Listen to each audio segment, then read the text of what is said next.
Hi guys, welcome back to the channel. Continuing our top 15 series. We've got something special lined up for you today. I know so many of you have been asking for a customer reviews analysis for this one. Well, we're finally doing it. But before we get into that, don't forget to check this exclusive discount for it. You can find the link in both the video description and the top comment below. Now, let's not waste any more time and jump right into the details. So I picked up this OLED monitor, something I usually wouldn't do. I've never been a big fan of the parent company and generally avoid their products on principle. But I have a visual condition, visual snow, that makes me extremely sensitive to light. I was using an LED TV as a monitor, but the backlight was brutal, causing blurriness and significant eye strain, even with blue light glasses. I needed an OLED, but finding a suitable one was a nightmare. Smaller OLED monitors were either astronomically expensive or ridiculously oversized. This one was a happy medium, even if it meant stretching my budget a bit. Getting it delivered was an adventure. The shipping company, notorious for their delivery issues, nearly botched it despite my detailed address information. Thankfully, it arrived safely, but be warned, this thing is heavy asterisk. Moving it up my stairs was a workout.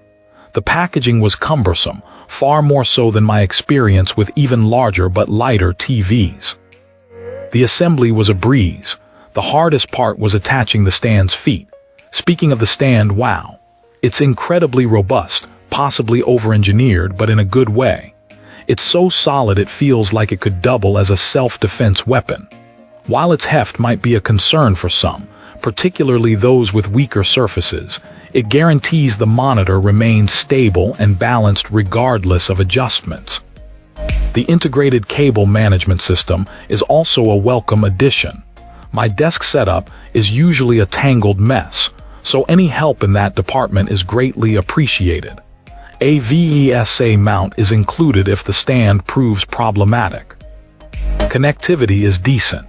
There's a DisplayPort, multiple HDMI ports, unfortunately only 2, limiting refresh rates to 100 Hz via HDMI, some USB ports and more. I use the DisplayPort for higher refresh rate needs. The monitor includes a G-Sync Ultimate module, though I'm using HDR, so it was HDMI for me. Setting up HDR was a bit finicky. Windows initially refused to recognize it, but I resolved it by closing the lid of my laptop to prevent it from being recognized as the main display. The on-screen display, OSD menu, controlled by a joystick at the bottom, is mostly intuitive, though it takes some exploration. A significant number of color options are available, but notably, Creator Mode isn't accessible in HDR, at least not on the current firmware. There are some fun additions like an on-screen FPS counter and timer, but I personally don't use them. I'd also recommend disabling Eco Mode. It seems buggy. Burn-in is the obvious concern with OLED. It's too early for me to comment on long-term effects, but the monitor includes pixel and panel refresh functions to mitigate this.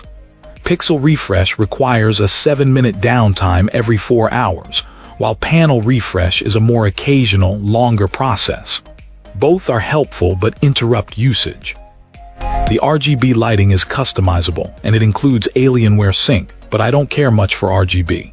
The picture quality is fantastic. The deep blacks are truly black, a huge improvement over my previous setup. While white text still bothers my eyes, it's far less intense than before.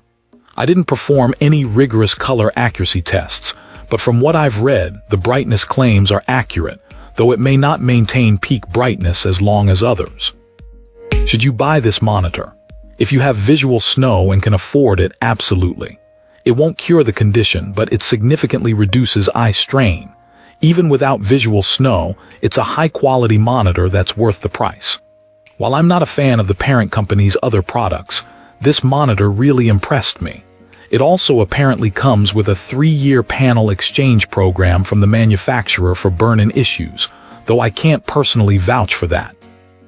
It even has a headphone jack and an internal fan, though I haven't heard it run yet, and a few other details I haven't even touched on. Overall, I'm very happy with my purchase. That's it for today's review.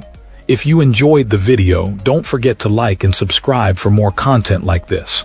I'd love to hear your thoughts, so drop a comment below and let's chat. Thanks for watching, and I'll see you in the next one.